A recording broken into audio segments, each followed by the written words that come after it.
vou salvar aqui.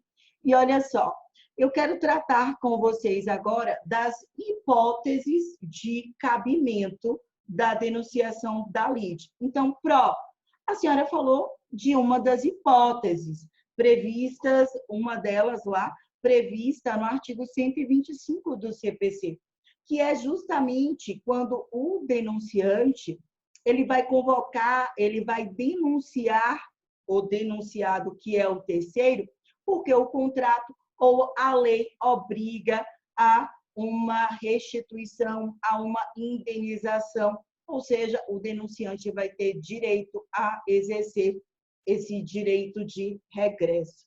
Mas, além disso, também no 125, ele versa sobre a hipótese de evicção. Vamos lá? Vamos por partes. Olha só, a gente está falando agora das hipóteses legais de cabimento da denunciação da lide, tá? Então, você vai abrir um tópico no seu caderno e vai colocar assim, hipóteses legais de cabimento, hipóteses legais de cabimento da denunciação, tá? Essas hipóteses legais de cabimento estão expressas assim de forma bem explícita no artigo 125 do CPC 2015, que vai trazer, portanto, duas hipóteses, tá? A primeira hipótese, logo quando você abre o seu CPC 2015, diz assim, ó, ao alienante na ação em que o terceiro reivindica a coisa cujo domínio foi transferido à parte, a fim de que esta possa exercer, tá certo? O direito de evicção de que lhe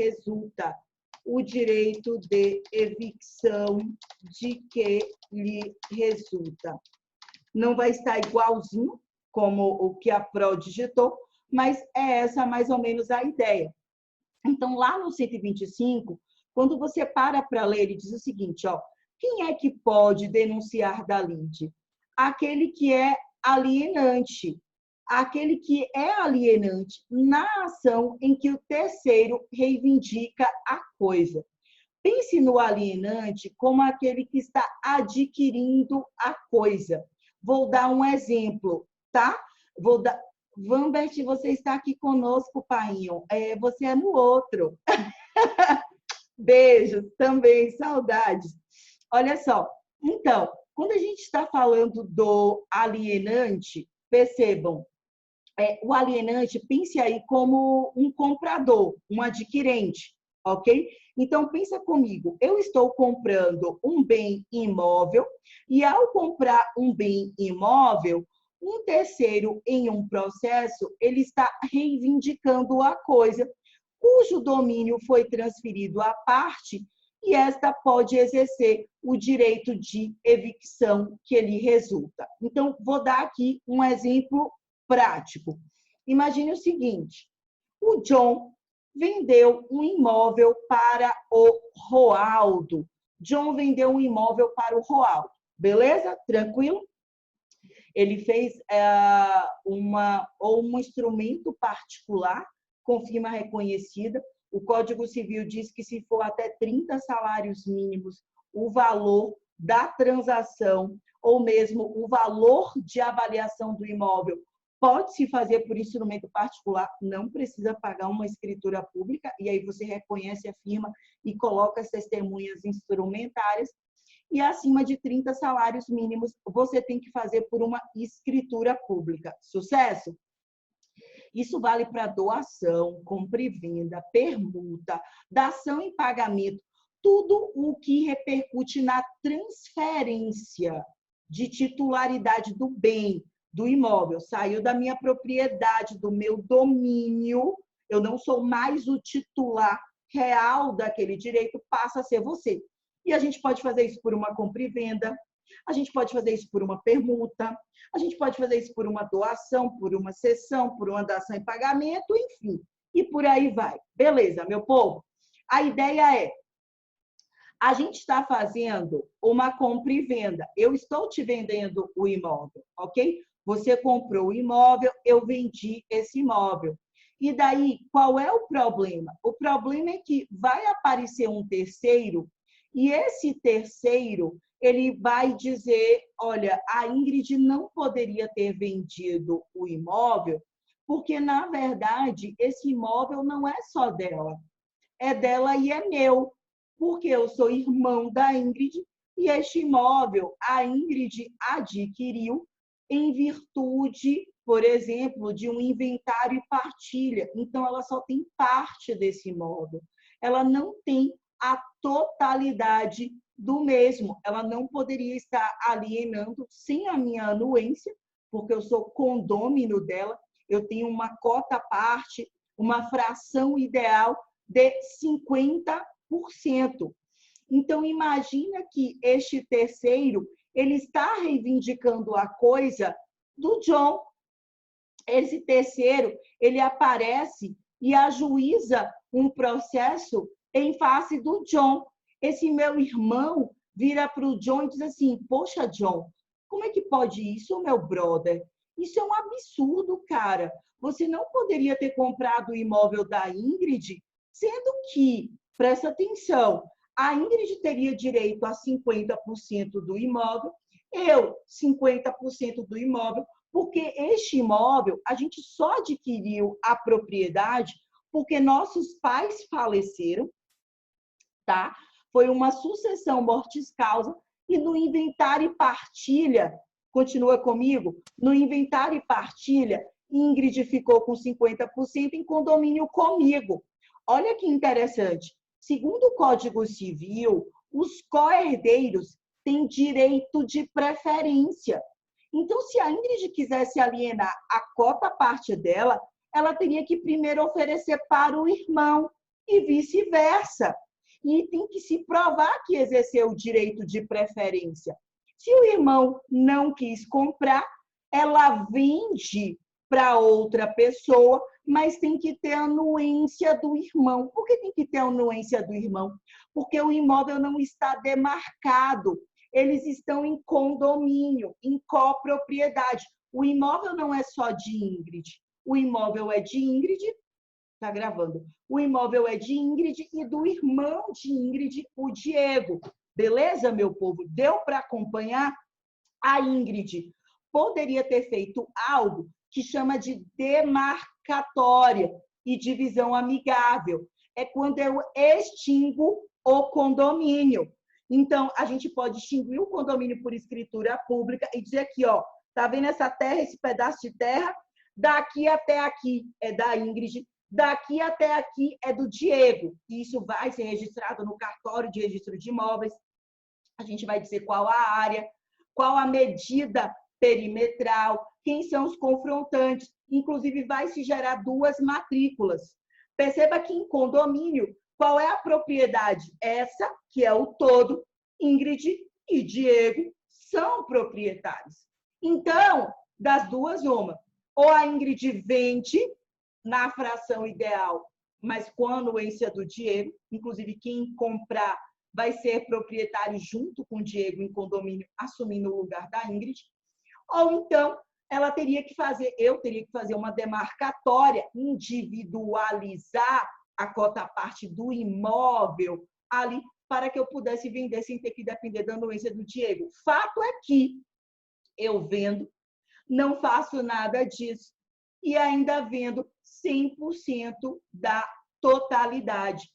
Que porra é essa, Pro? Ela só tinha 50. Como é que vendeu 100? Pois é, fui lá e fiz isso aqui no meu exemplo. Perceba que este terceiro, muito chateado, que é o Diego, chega para quem comprou e diz assim, pô, John, ó, você não poderia ter adquirido 100%, porque a Ingrid não tem 100%. A Ingrid só tem 50%. Então, assim, na melhor das hipóteses, pai, você só poderia ter adquirido 50%. o que vai acontecer? O John, que é o comprador de boa fé, que nada sabia a esse respeito, poderá, então, denunciar da Lide quem lhe vendeu. Poderá, então, denunciar da Lide a Ingrid e vai dizer, olha, eu vou denunciar aqui da Lide a Ingrid em virtude do direito de evicção que pode vir a me resultar.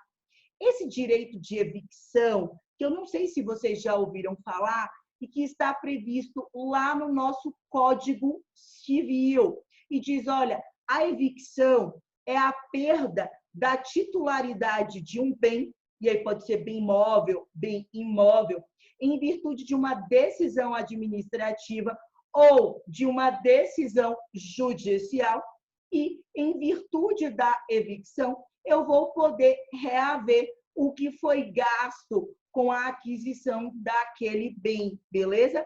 Essa é a ideia da evicção.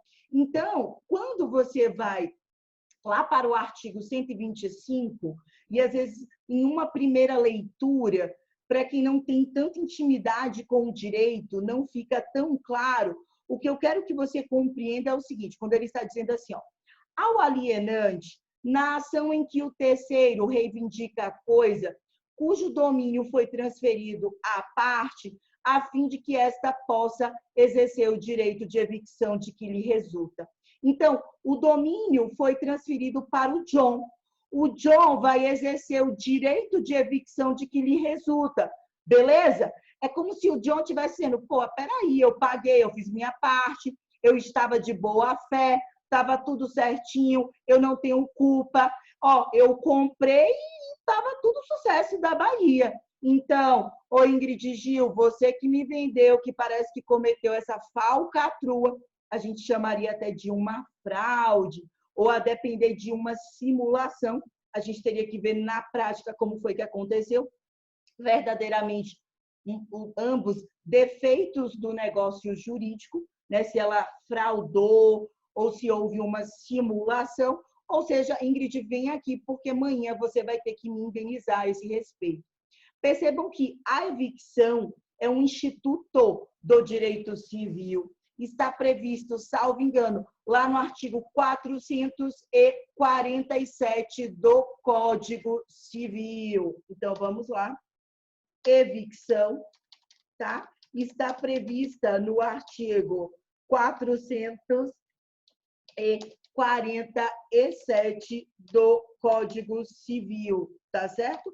Ou seja, a ideia é de que o John ele possa ser indenizado por mim, John é o comprador, quem adquiriu o imóvel, ele possa ser indenizado por mim, tá?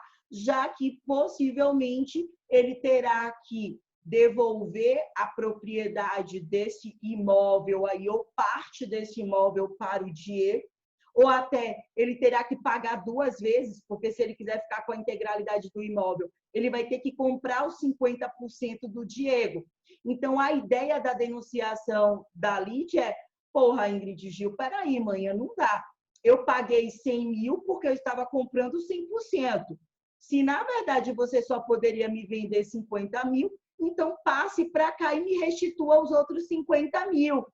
E aí, neste mesmo processo, eu posso pegar os 50 mil que Ingrid Gil devolveu para o John e John fazer uso para comprar a cota parte do Diego. Então, perceba que a ideia é, eu já trago a Ingrid, que possivelmente agiu de má fé, que causou uma lesão, para que ela pague no meu lugar, para que ela pague no lugar do John, em virtude, possivelmente, desse prejuízo que possa ser causado ou possa ter causado aí ao meu irmão. Tá claro isso, meu povo? Todo mundo entendeu? Essa primeira parte do 125, muita gente fica se batendo. Então, por isso que às vezes até estou um pouquinho chata, né? No sentido de ficar repetindo. Pensa o seguinte, aquele que adquiriu bem, e aí pode ser bem imóvel, pode ser bem imóvel, não importa. Adquiriu um bem, adquiriu de boa fé, cumpriu todos os requisitos que a lei manda. Vem uma outra parte, um terceiro, do nada, diz assim, olha, você não poderia ter adquirido esse bem, você não poderia ficar com isso. E você diz, como que não? Se eu fiz tudo, não. Quem te vendeu não poderia ter te vendido. Quem te doou não poderia ter te doado. Quem te cedeu não poderia ter te cedido. Por que não poderia? Por isso, isso, isso, isso e isso. Aí você diz, ó, eu sinto muito. Já comprei, já gastei. Se for um imóvel, já paguei TBI, já paguei custos de emolumentos, já paguei para registrar. Tô nem aí, você que se vira e corra atrás do seu prejuízo. Aí o terceiro. O meu irmão Diego, nesse caso. Peraí, pai. Diego vira parte autora, o John vira parte ré, e nesse caso, o John vai denunciar da Lide, tá? Esse John, ele vai poder denunciar da Lide a minha pessoinha aqui, Ingrid. Essa pessoa que vendeu para o John e que, nesse caso, pode ter lesionado tanto o John como o próprio Diego. O Diego, que é parte autora, e aí eu já estou indo além, porque a gente sempre pensa na parte denunciando da Lide. O Diego também foi prejudicado. Imagina, ele é surpreso e se pega numa situação em que 50% que seria dele foi vendido sem ele ter anuência, sem ele ter concordado. Que zorra é essa? Ingrid conseguiu uma procuração dele? Como é que foi isso? Então, olha só, a ideia é a de que Diego, também como parte autora, possa denunciar da Lide a sua própria irmã, euzinha aqui, Ingrid. Beleza? Não só a parte ré, como também a parte autora. E, amores, existe um prazo para se fazer isso. Perceba que o prazo para a parte autora é a petição inicial. E o prazo para a parte ré é a contestação. Não anote, a gente já vai anotar. O que ultrapassar disso preclui. Então, o máximo de prazo que eu tenho é parte autora, você vai querer denunciar da Lide, já tenha isso em mente, porque você vai ter que denunciar na petição inicial. Parte ré, você quer denunciar, você vai poder denunciar na contestação. Então, vamos lá. Daqui a pouquinho eu trato da segunda parte do artigo 125. Eu quero que vocês coloquem o seguinte, tá? Momento para a denunciação. Até qual momento eu posso denunciar? Então, você vai lembrar, para o autor, a gente tem o quê? A petição inicial. O processo começa com a petição inicial. Lembram disso? E para o réu, o momento é a contestação, tá? E para o réu, o momento é a contestação. Após isso, a gente fala que ocorre verdadeira preclusão do ato, tá? Inclusive, você vai lá para o artigo 125, parágrafo 1º, então você não vai conseguir denunciar depois parte autora da petição inicial e nem você parte ré da contestação. Esse é o momento para cada um. Amores, o próprio artigo 125, já na sua segunda parte, deixa eu colocar aqui o mouse, ele fala que aquele que estiver, ele vai dizer assim, ó, obrigado, aquele que estiver obrigado pela lei ou pelo contrato, aquele que estiver obrigado pela lei ou pelo contrato a indenizar em ação regressiva, tá? O prejuízo daquele que perder a demanda. O prejuízo daquele que perder a demanda, ok? E daí você pensa naquela hipótese que a Pró tinha dado naquele exemplo do bloco passado, quando a gente estava falando daquela situação muito comum, muito comum das seguradoras, tá certo? Seguro de responsabilidade civil, seguro de automóvel, seguro de imóvel, seguro de vida. São casos clássicos de essa formatação que a gente tem pelo contrato com a obrigatoriedade de indenização. Beleza, meu povo? Outra situação, você pensa também daqueles que são responsáveis pelo pagamento. Então, pense o seguinte, o empregador, ele é responsável pelos atos praticados pelo seu empregado, ok? O empregador, ele é o responsável. Então, você imagina o seguinte, eu tenho um cliente, um usuário do serviço, o cliente é a parte autora, e o réu é o empregado, tá certo? Isso numa ação civil, a gente está falando numa ação civil ou até numa ação de defesa do consumidor. E aí, olha, essa parte autora está alegando que houve uma péssima prestação de serviços, que o Código de Defesa do Consumidor foi ferido, e etc., e que requer uma indenização. Então, perceba, a gente já pode pensar aqui na parte autora, denunciando da lide, e aí ela pode fazer isso, né? Ela colocando nessa formatação, ela denunciando da lide o empregador, ou seja, ela dizendo, olha, se o empregado não tiver meios para poder arcar com o pagamento, eu quero aqui o empregador. E vice-versa, o empregado fazendo da mesma forma. Vai ser difícil você verificar isso na prática, né? Porque o empregado denunciando o empregador da lide, ele vai fazê-lo, mas com certeza vamos ser realistas, assim, na boa, o empregador vai dispensá-lo sem justa causa, tranquilamente. Então, bye-bye emprego. E o empregado, em tese, poderia denunciar da lide o seu empregador. Beleza, meu povo? Essa é a ideia, tá? Então, assim, lembra desse momento, o momento para denunciar da lide é a petição inicial, momento para a parte autora, momento para denunciar da lide para a parte ré é a contestação. Outra situação importante é cabimento e não cabimento, que é uma pergunta que a gente sempre faz, né? Quando cabe a oposição, quando não cabe? Quando cabe a assistência, quando não cabe? A gente faz a mesma pergunta. Quando cabe a denunciação da lide, tá? Eu posso denunciar da lide nos juizados especiais? Não, a lei dos juizados especiais não comporta, tá? Eu posso sair denunciando da lide por exemplo, em qualquer procedimento, em qualquer processo? Não, tá? Não é assim. A regra geral é que eu posso denunciar da lide no processo de conhecimento, e se tratando, por exemplo, de embargos, tá? Embargos, execução, embargos do devedor, embargos de terceiro como um todo. Então, amores, vamos tratar primeiro do cabimento. Se a perguntinha da prova fosse assim: quando é cabível denunciar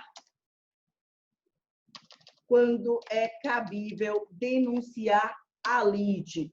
Você responderia que é cabível no processo de conhecimento.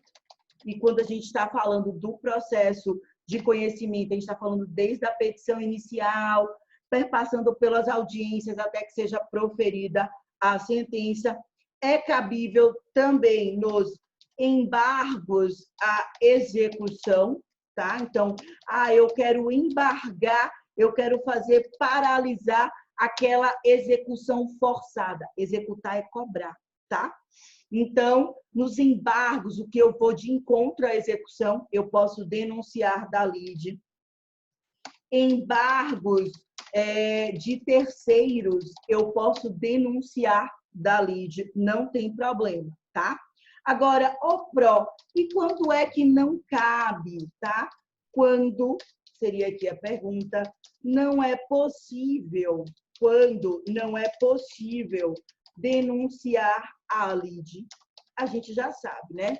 Os juizados especiais, lembram? Lei 9.099 de 95, a ideia é que o rito seja célere, é o rito sumaríssimo, tá?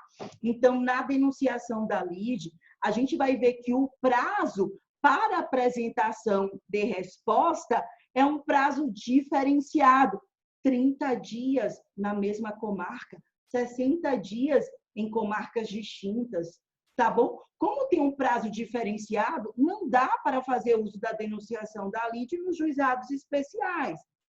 Então, quando não é cabível, e aí aqui a gente coloca que nos juizados especiais não é cabível, e você vai lembrar da lei 9.099 de 95, que trata dos juizados especiais cíveis, tá? Não é cabível também no cumprimento de sentença, tá certo?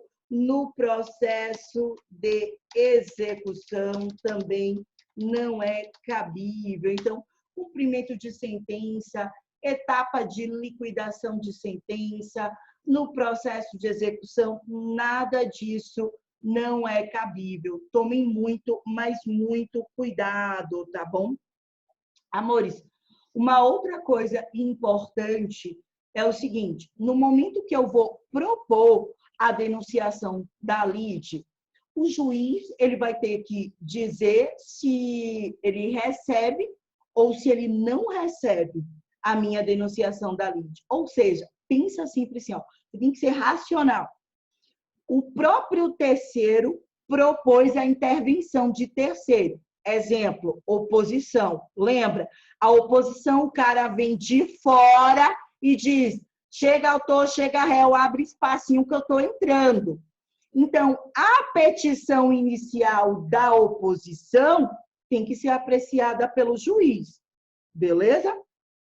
Lembrando que tanto parte autora quanto parte ré, que serão lá os opostos, terão que se pronunciar antes do juiz poder aí admitir e até se posicionar sobre a oposição, decidir, em virtude do exercício do contraditório. A assistência. Na assistência, o terceiro, ele pede para ingressar e ele diz, olha, eu quero assistir, eu quero auxiliar, eu quero ajudar a parte autora, eu quero ajudar a parte ré, porque essa decisão aí, excelência, você vai tomar, pode acabar repercutindo na minha esfera jurídica. Até a petição desse terceiro para figurar como assistente, o juiz ele vai ter que apreciar. Perceba que no chamamento ao processo, quando o réu ele quer chamar o codevedor para pagar com ele, pague comigo, essa é a ideia, pague juntinho aqui comigo, o magistrado ele tem que apreciar. Será que os requisitos estão sendo cumpridos? Será que se trata mesmo de um codevedor? Existe mesmo uma dívida solidária entre esses, aqui agora serão ambos os réus, esse terceiro que vai entrar aí, o réu primário já existente? Ou no caso do amicus curiae, será que, por exemplo, a Associação de Notários e Registradores, a Noreg, a Associação de Magistrados da Bahia, AMAB, será que ela tem essa representatividade adequada para atuar nesse processo? Então, percebam que o magistrado ele sempre vai estar fazendo essa ideia de controle jurisdicional, de validade, ok? É a ideia de que eu irei verificar se o meu processo ele está cumprindo as normas fundamentais do direito processual civil, aquilo que ele se presta. Por que que eu digo isso?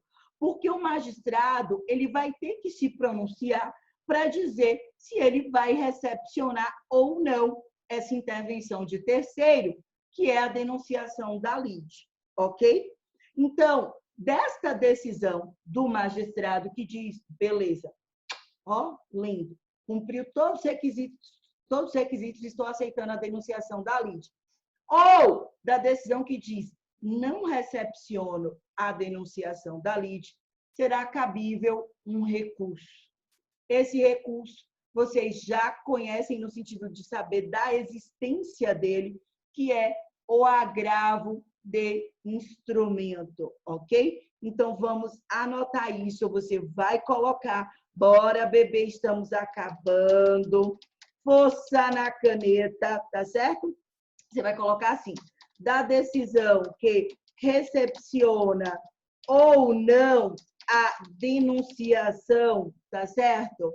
A denunciação da lide, cabe agravo de instrumento, tá certo? Isso está previsto no rol taxativo do agravo de instrumento, que é um recurso. Esse agravo de instrumento, ele está previsto no artigo 1015 do CPC. E aí, justamente no inciso 9º, artigo 1015, inciso 9º, ele vai dizer assim, olha, das espécies intervenções de terceiros, sempre que o juiz disser por decisão que recepciona ou que não recepciona a intervenção de terceiros, será cabível o recurso agravo de instrumento, tá? A gente só vai ter como exceção aí a oposição. Então, vamos por partes, ok? São 5, olha para mim, daqui a pouco você anota. Bora, bebê, olha para mim, a gente tem 7 minutinhos, olha para mim. Assistência, o juiz diz que recepciona ou que não recepciona. Qual o recurso cabível? Agravo de instrumento. Chamamento ao processo, o juiz diz que recepciona ou não recepciona. Qual o recurso cabível? Agravo de instrumento. Denunciação da lide, que a gente acabou de ver. Recepciona ou não recepciona? Qual o recurso cabível? Agravo de instrumento. Beleza? Pare tudo. Daqui a pouco a gente anota. Oposição. Oposição. Exceção. Na oposição, lembra que ela é diferenciada, que ela tem um processo jurisdicional contencioso, autônomo, como diz Humberto Teodoro Júnior? Pois é, se não recepcionar a oposição, o recurso cabível é o de apelação, beleza? Daqui a pouco eu escrevo isso aqui tudo numa tabelinha. O pró e o amigos curi, lembra? A gente viu isso. Da decisão que recepciona ou não o amigos curi, não é cabível recurso. Ok? Então, bora lá. Força na caneta, bora, bebê. Acorda, meu povo lindo. Cabimento de recurso, quando o juiz recepciona a intervenção de terceiro ou não. Beleza? Vamos lá? Bora! Quais são as 3 espécies para cabimento do agravo de instrumento? Então, vocês vão colocar assim, assistência, ou seja, para assistência, chamamento e denunciação, será cabível o quê? O agravo de instrumento, ok? Resumo da história. Aceitou ou não a assistência? Aceitou ou não o chamamento ao processo? Aceitou ou não a denunciação à lide? Qual o recurso que eu interponho? Agravo de instrumento. Vem comigo, vem comigo. Exceção, exceção. Vou colocar exceção de novo. Ó, sinta aí o cheiro da prova. Tá sentindo? Tá sentindo? Pois é. Na oposição, ela é diferenciada, tá? Na oposição, o recurso cabível, na oposição, o recurso cabível é o recurso de apelação, beleza? É o recurso de apelação, artigo 1009 do CPC 2015. Pare tudo, mais uma exceção, a do amigos curi. Vamos escrever para o amigos curi. Lembra que se escreve curiai, cuidado, hein, na hora da prova.